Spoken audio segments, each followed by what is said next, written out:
काय झालं पायाला? हा, खरचटलं? अजून पडायचा होता जोरात, गच्चीवर मुडी मारायची होती है ना? कशाला मग जायचं तडमडायला? चांगला बोललेली घरात बसा. बस आता तिकडे हळद लावून देते मी. काय श्रावणी बेटा, कशी आहेस? मी मस्त.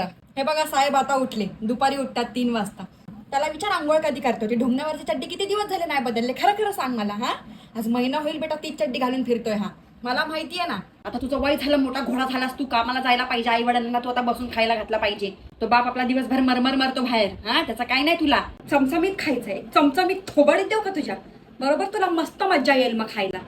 हाडाची काढानी बोचाचं तुमतुन झालंय आणि जाताय जिमला. काय माहिती काय एवढा आरशासमोर असं असं करत असतो. तो नवीन नवीन शर्ट, तोंडाला पावडर लावतो आणि जातो डायरेक्ट तोंड घेऊन. काय बोलायची पद्धत नाही. आई मी येतो, आई मी जातो, काय नाही. कोण तुम्हाला पोरगी पटणार आहे तरी? कोण तुम्हाला भाव नाही देणार बेटा? शहरावर कोण नाही मरत. खिशामध्ये दमडी पाहिजे असते, दमडी. कोणी आपली आई आहे, तिने आपल्यासाठी काय केलंय? हा, तुझं डुंगर धुतलं मी लहानपणी, तुझ्या चड्ड्या धुते मी. तू मला असं बोलतो, त्या डुंगराशी लाथ मारायला पाहिजे म्हणजे बरोबर सरळ होशील तू. जेवून घे ना, जेवण वाढलंय. दिसत नाही तुला? नाही जेवायचंय? आणते ताट इथे.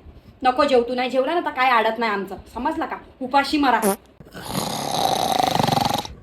होय रे, ठेवलंय तिकडे जेवण फ्रीज मध्ये. स्वतः गरम करायला जेवून घे. मग अशी जेव बोलत जेवलास का? आता त्यांना भुका लागली. आला ना शेवटी, जेवून घे.